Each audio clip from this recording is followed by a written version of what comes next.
nit, siguin benvinguts a un nou espai dedicat a la conversa, a xerrar, com sempre, doncs, amb persones viscudes, no? Amb persones que tenen coses interessants a explicar. Avui té l'amabilitat d'acompanyar-nos la Carmen Sánchez. Bona nit, Carmen. Buenas noches. Muchas gracias por estar con nosotros, Carmen. Bueno, me decían los compañeros cuando íbamos a empezar el programa, ¿qué ponemos de Carmen? Digo, poner madre. Bueno, pero tú eres muchas cosas más, eres madre, eres mujer, eres profesional, eres un montón de cosas. Pero el tema de madre, o el por qué te hemos invitado hoy aquí, tiene que ver con tu maternidad y con tus dos hijas, o concretamente con una de tus dos hijas. Tú tienes dos hijas que son mellizas, ¿no? Son mellizas. Y una de ellas sufre una cosa que se conoce como FOXP1, que es uno de estos síndromes. Se habla mucho últimamente de enfermedades raras, pero yo he leído al respecto del FOXP1 y la catalogan como ultra rara. Sí. O sea, es un síndrome de reciente diagnóstico, por decirlo de algún modo, ¿no? Claro, se supone que es ultra rara porque no hay muchos diagnosticados en el mundo. Creo que ahora están alrededor de 150 o algo así. Entonces, hasta que no sé cuál es el número que tienen que pasar para que deje de ser ultra rara y pase a ser rara, pero muchos más. Claro. 150 diagnosticados, claro. Estamos hablando de casos reconocidos, en este caso por la sanidad pública, que es quien reconoce estos síndromes. Vamos al principio de todo, es decir, tú llegas a Ibiza, procedente de Madrid, con tu marido, hace 18 años, porque tu padre tenía aquí una peluquería que vosotros seguís gestionando a día de hoy, ¿no? Eso es lo que te trae aquí. Sí. Cuéntame, ¿cómo llegáis al momento de ser madre, o de ser padres, mejor dicho?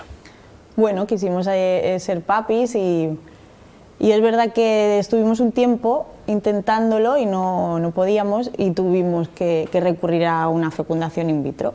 Que de hecho Carla y Lola son las primeras mellizas nacidas en Ibiza. Anda. Sí, por una in vitro, y bueno, pues todo fue genial y súper bien, el tratamiento, el parto, todo súper bien. Pero bueno, cuando nacieron yo sí noté que había algo que no iba bien en Lola. En Lola. Sí. Claro, mejor ejemplo imposible. Claro. Dos mellizas nacidas el mismo día, en el mismo lugar, de la misma madre. ¿Qué es lo que te hace a ti pensar que algo no está funcionando bien? No sé, lloraba mucho, o más que su hermana, era mucho más irritable, mucho más rígida, tenía los puñitos mucho más cerrados, mucho tiempo. Entonces son pequeñas cosas que tú vas leyendo también y sabes o lees y te informas que todo esto tiene que ir desapareciendo, y en ella no desaparecía. Entonces yo se lo comentaba a una pediatra que tenía en aquella época y ella me decía que bueno, que era normal pero yo sabía que había algo que no iba bien. Y luego, cuando un bebé empieza a seguir objetos, por ejemplo, que es muy prontito, ella no lo hacía. Entonces yo pensaba, bueno, pues que a lo mejor había algo en su vista o algo así. Nunca pensamos que sería una enfermedad rara, pero sí que había algo que había que mirar. Pero todo el mundo nos decía que bueno, que lo dejáramos estar, que ya iría avanzando. Que cada niño tiene su tiempo, claro, que todo, ¿no? Es decir, que no podíamos esperar que ambas fuesen a la misma velocidad. Sí. Pero una madre sabe, sí. Una madre es madre. Sí, yo creo que sí. No, una madre sabe que hay algo que no funciona bien. ¿Cuándo ya es algo claro que Lola sufre Bueno, que Lola sufre algo, porque no sabéis qué, claro, ¿no? Claro. Bueno, pues cuando ya se hacen más mayores, a los 11 meses más o menos, que ya se supone que tienen que empezar a andar o a gatear más rápido, porque ellas gatearon mucho tiempo, ella siempre iba muy atrás y muy atrás y muy atrás. Y llegó un punto en que yo ya sí me planteé a la pediatra y le dije, oye, aquí hay algo y yo quiero saber qué es.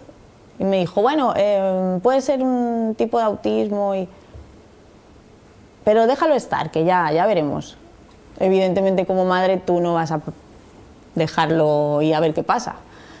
Pues me fui a un centro privado que había aquí en Ibiza y bueno, le hicieron un diagnóstico y me dijeron que bueno, podía ser un posible retraso en el desarrollo, pero que iríamos viendo y trabajando con ella. Y claro, lo que a ti te dicen es que cada vez va a ser menos la diferencia entre una melliza y otra, y en su caso cada vez era más. Entonces sí que empezaron no a preocuparse, pero sí que a pensar que a lo mejor sí que podía haber algo más. Pues claro, a todo esto Carla iba teniendo su desarrollo el que tocaba sí. para su edad, ¿no? Es decir, y eso, claro, todavía dejaba más claro esa sospecha que tú tenías, ¿no? Claro.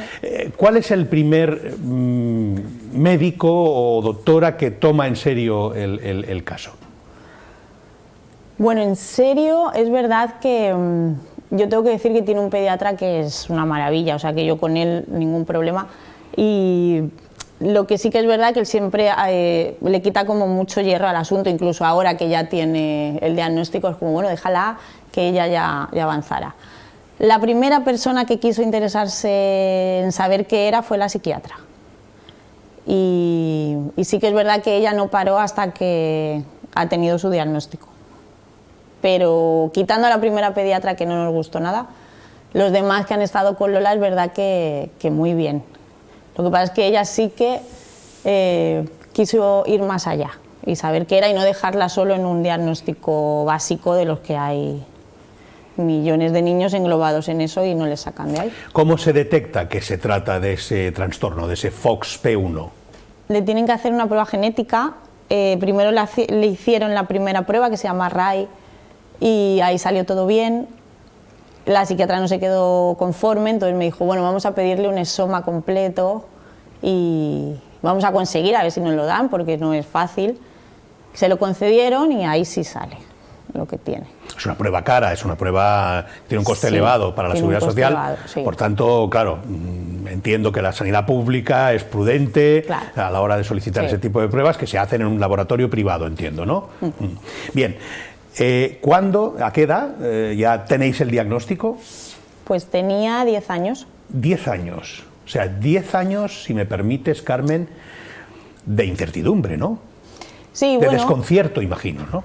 10 años englobada en un TDA, que es un trastorno de déficit de atención, que en realidad ella es lo que lo tiene muy, muy, muy severo. Entonces estaba ahí englobada, pero no podía avanzar más. Entonces sabían que era imposible que solo fuera eso. Ya. Se vincula, sí, con el autismo. Lo que pasa es que, claro, el autismo ahora, según le hemos ido descubriendo más en los últimos años, nos damos cuenta de que tiene centenares de ramas, ¿no? Es decir, la palabra autismo luego se subdivide en muchos trastornos, ¿no? ¿En qué cambia el día a día ese síndrome de Lola, por ejemplo, con respecto a cómo es el día a día de su hermana, que sería el ejemplo más, en fin, más sencillo, ¿no? Bueno, ella en el cole tiene que ir totalmente adaptada, con materia adaptada, tiene que hacer un montón de terapias que su hermana, por ejemplo, pues puede disfrutar de, yo qué sé, de una tarde en el parque, y ella, pues en cambio, tiene que ir al fisio, tiene que ir al logopeda, tiene que ir a repaso. Ella va notando como, claro, se va haciendo más mayor, como sí que hay una diferencia entre ella y su hermana a la hora, pues, de leer, de escribir, de relacionarse con el resto. Y ella es una niña muy alegre, o sea que lo tiene, no le preocupa, pero sí que a veces, por ejemplo, haciendo deporte, su hermana a lo mejor destaca un poco más y ella siempre queda la última. Cosas así que poco a poco ella va notando que no, porque no es igual. Y ahora es más mayor y ya sí te pregunta el por qué y qué le pasa y por qué no puede hacer esto y por qué no lee como el resto y cosas así. ¿Y habla con normalidad? No, el FOXP1 afecta sobre todo al lenguaje. Habla, pero hay ciertas frases, o depende de la época del año, porque tiene épocas que hablan mejor y otras peor, no sabemos el por qué, la puedes entender más o menos. La entiendes hablar, pero a veces te cuesta mucho. La madre la entiende y el padre, sí, yo la entiendo. ¿no? Su hermana es la que mejor la entiende. Claro, sí. claro. Sí, sí. Eso quería preguntarte, ¿cómo lo lleva su hermana? ¿Cómo lo lleva Carla? Bien, Carla lo lleva... A ver, hay veces que te dices que yo soy, también tengo 11 años y soy igual que ella. Y a nosotros, sin quererlo, sí que la exigimos a lo mejor un poco más o la hacemos ser un poco más mayor. Pero la verdad es que lo llevan súper bien. Tienen mucha complicidad, ella la ayuda mucho a integrarse en su día a día y sobre todo la cuida una barbaridad.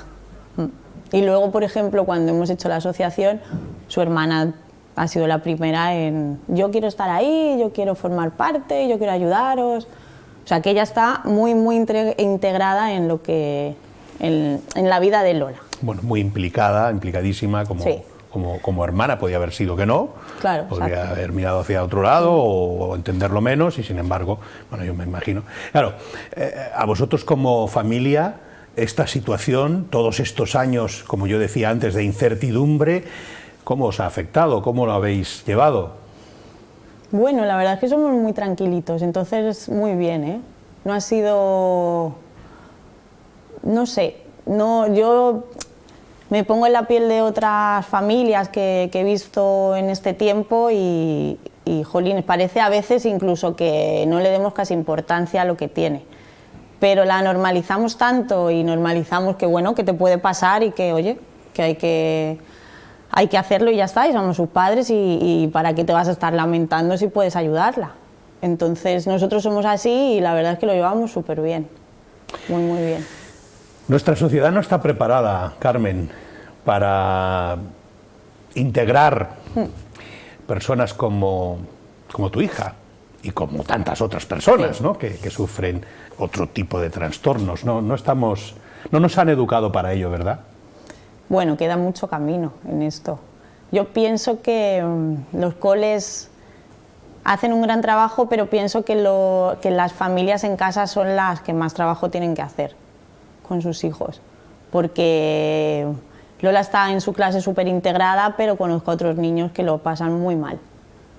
Y es más culpa, yo creo, del trabajo que hay que hacer en casa con ellos que pedirle, por ejemplo, al cole que tenga toda la carga. Porque yo sé que es difícil integrar a un niño así, porque es diferente a ti y bueno, eres pequeño y no lo entiendes, pero para eso estamos los adultos. Y pienso que nosotros somos los que más tenemos que trabajar en eso. Los padres. Los padres, sí, los adultos en general, los profes, los padres, no sé, los amigos, todo el mundo que rodea a todos estos niños, que tengan problemas o que no tengan problemas, me da igual, son los que tienen que trabajar en eso. Lola va a un centro público. Va a un concertado. A un concertado. ¿Estáis contentos con el trabajo del centro, del profesorado, de la dirección? Sí, la verdad es que los profes, yo me quito el sombrero con ellos, lo han hecho súper bien. Y lo que pienso es que los coles necesitan mucha más ayuda externa, porque los profes no llegan a todo. Y tampoco les puedes pedir más. Un nene con necesidades, una clase de 25, bueno, yo no me quiero poner en la piel del profe, pero debe de ser muy difícil. Y sí, necesitan ayuda. Yo lo que sobre todo pedimos todas estas familias con niños con necesidades es que haya más apoyo en los colegios. Bueno, lo que te ha traído esta noche aquí a nuestro programa es justamente ese deseo de visualizar este trastorno tremendamente desconocido, ultra raro, recordemos, y que ha hecho que os asociéis 18 familias de España, de toda España. Vosotros sois de momento la única de Ibiza. ¿Cómo se ha producido esa vinculación? Bueno, pues yo conseguí contactar con una fundación que hay internacional y había una embajadora que era española y ellos directamente te ponen en contacto con ella y yo cuando entré en ese grupo de WhatsApp que había en España, nosotros éramos la familia 13. Y bueno, a raíz de ahí, pues yo Con otras mamás sí que dimos mucho pie a, oye, vamos a movernos, vamos a crear una asociación, porque hay que... Mucha gente te pregunta, ¿con qué fin? Pues bueno, pues yo creo que como el de todos, pues buscar a lo mejor apoyo y sobre todo investigación, que es muy difícil, pero sobre todo apoyo entre nosotros, porque te encuentras muy solo, eso sí es verdad. Y bueno, así ha sido un poco, porque acabamos de empezar, o sea, llevamos solo unos meses. En esa asociación entiendo que, claro, las experiencias compartidas pues te hacen sentirte, bueno, pues de entrada tienes otros ejemplos de cómo enfrentarte a esa situación y también habéis conseguido que 3 nuevas familias, ¿no? Digan, hola, que estamos aquí, sí. ¿No? Y eso me imagino que os abre, en vuestro caso, pregunto, digamos, un mundo nuevo, ¿no? Ante, como decía yo antes, el desconcierto de no saber, a saber y saber que hay algo más, ¿no? Claro, los comparas mucho porque son súper diferentes todos, no tienen nada que ver unos con otros.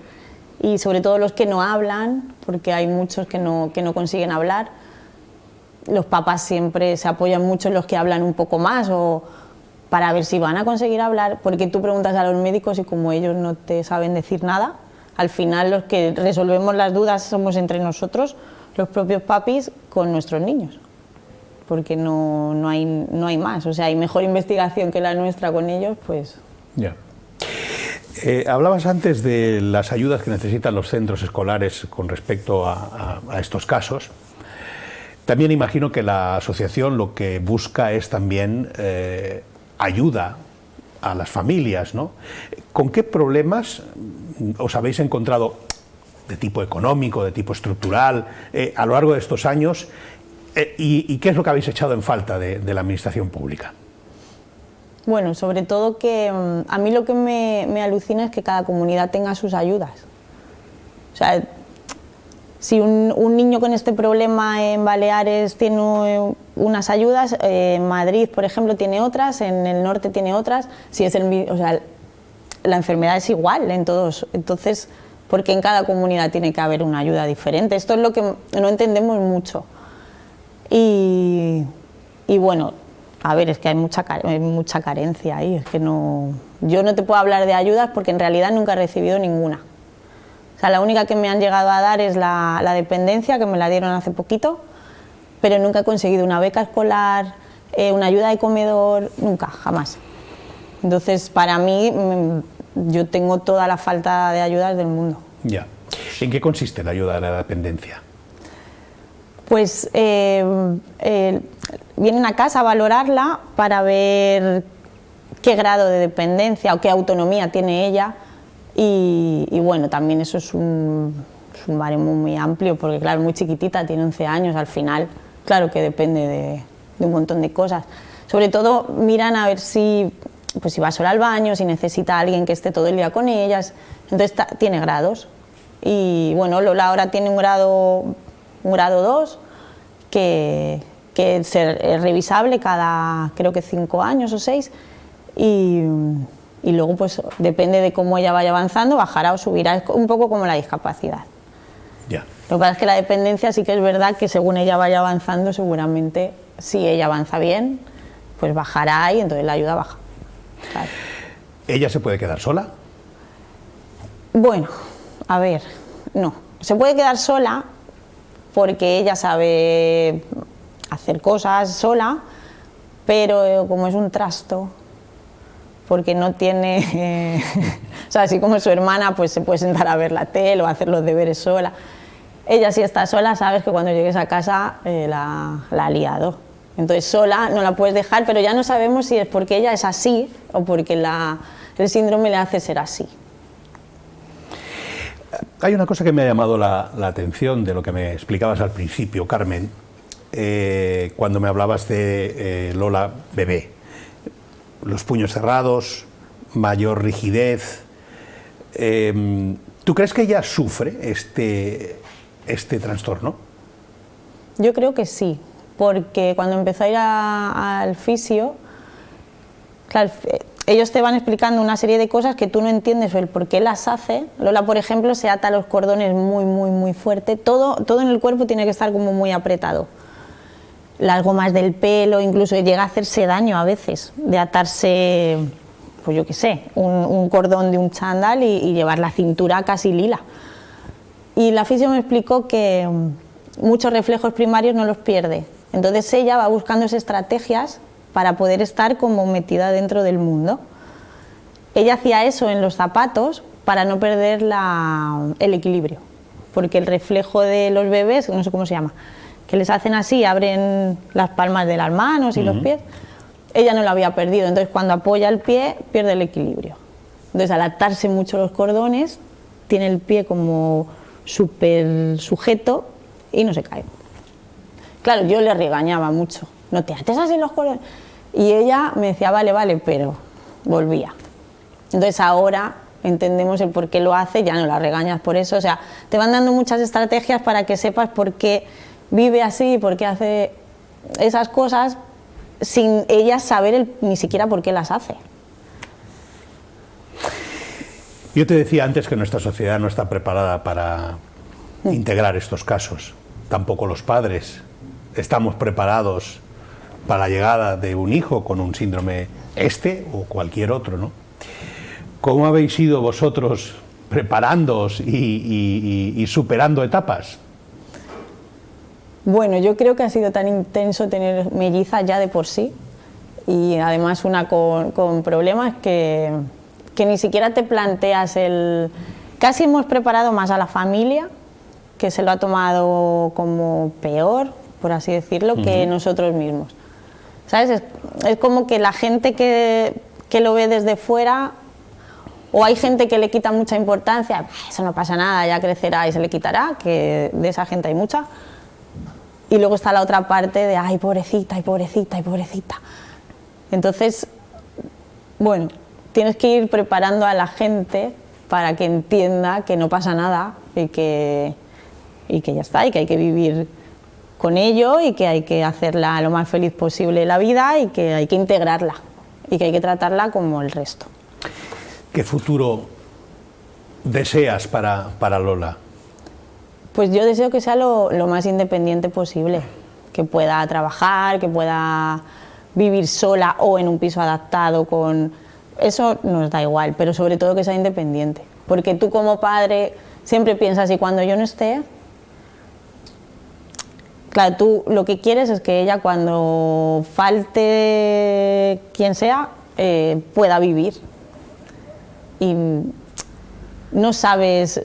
Claro, nosotros no sabemos si luego existen centros, o me imagino que sí, de personas mayores donde ella pueda acudir, o todo eso nos queda muy lejos y está todo como muy en el aire, porque no sabemos cómo avanzan estos niños, ni hasta dónde llegan.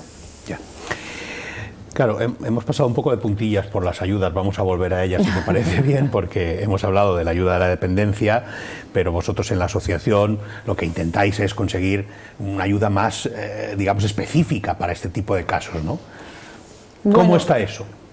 Es que eso, lo único que te dicen es que tienes que, bueno, que ir haciendo eventos y tienes que ir recaudando fondos para tú invertirlos en realidad en lo que tú necesites como asociación.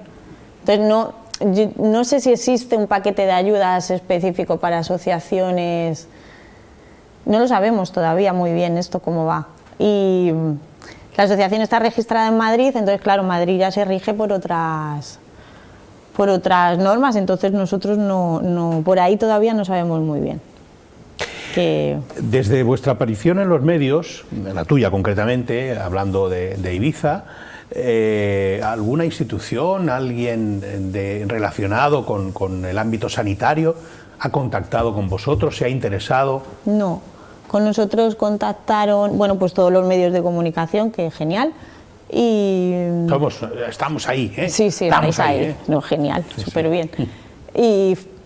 Bueno, la Fundación Abel Matute, que se han ofrecido a todo lo que queramos, y Vilas, la Fundación Vilas también, y ya está. Pero lo que es sanidad, no... O sea, dos fundaciones privadas, la Fundación Matutes y la Fundación Vilàs, sí han contactado con vosotros. Cuando hablamos de lo que necesitéis, ¿de qué hablamos? Claro, nosotros hemos contactado con ellos porque como asociación al final, ¿no?, pues difundes a... Y bueno, lo que necesitemos es, si vais a organizar algo, no dudéis en presentarnos el proyecto. Y, o sea, todo el mundo es verdad que se va volcado mucho en la asociación, pero en el ámbito sanitario solo ha habido, en Madrid sí que es verdad que hay muchos, no sé cómo se llaman, no son asociaciones, pero bueno, pues organizan jornadas para hablar de enfermedades raras, pues nos invitan. La Universidad de Bilbao nos quiere para su tesis. ¿Deusto? Sí, Deusto. Van a presentar el proyecto para ver si pueden acceder a nosotros, o sea, con nosotros acceder a hacer la tesis y bueno, poquito a poco. Pero fíjate, Carmen, que me estás hablando en todo momento del sector privado, claro. Es decir, organizaciones o fundaciones privadas, colectivos que organizan, claro, sí, privados, la Universidad de Deusto, una universidad muy prestigiosa, privada. Es decir, sorprende, ¿no?, que la administración pública, por cualquiera de sus vías, no se implique más, ¿no? Bueno, es que yo creo que ellos al final...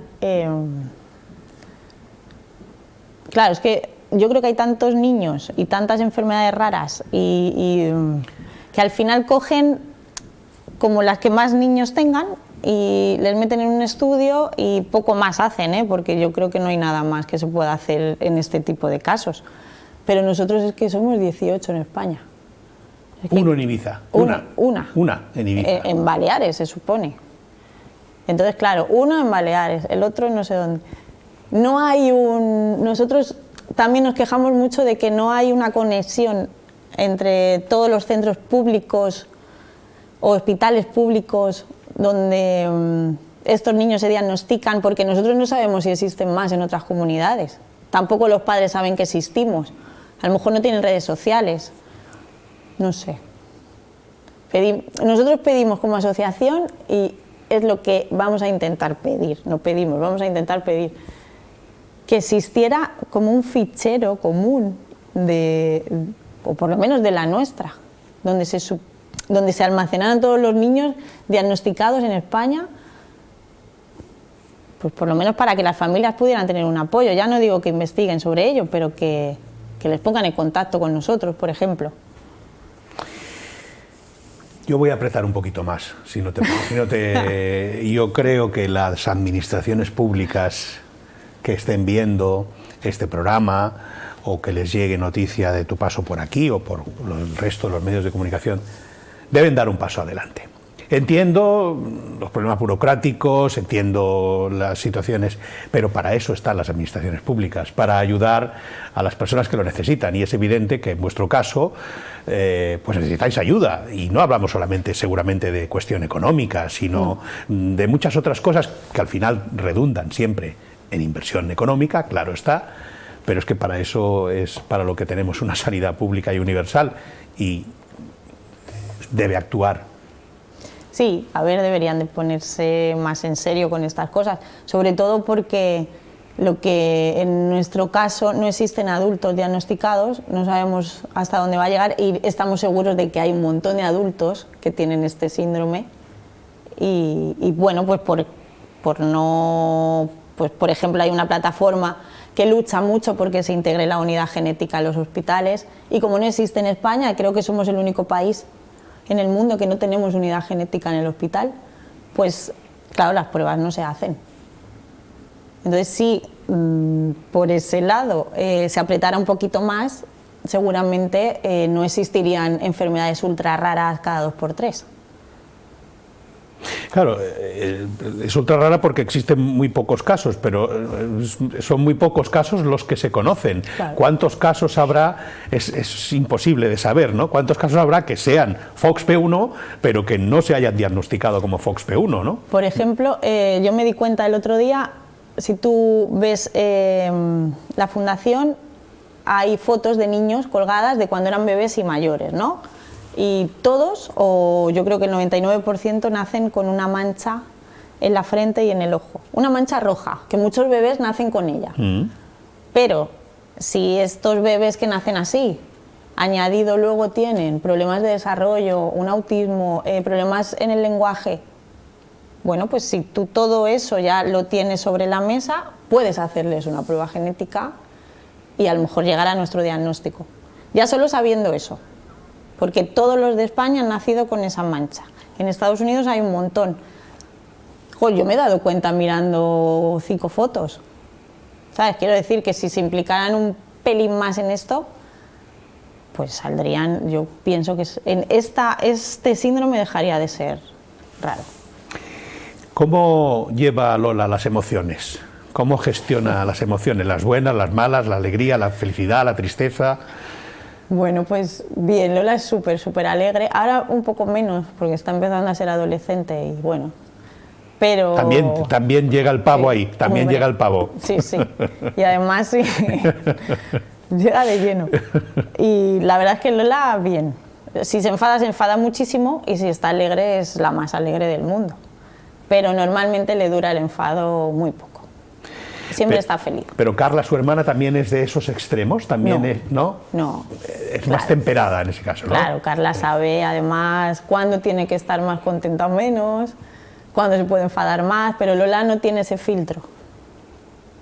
Entonces, bueno, en eso también es un poco complicado, porque cuando se enfada, por ejemplo, pues no llega a ser agresiva ni tener esos ataques que tienen algunos, pero sí que es verdad que tiene su carácter. Se enfada mucho. Ahora sí, no lo hacía y ahora sí.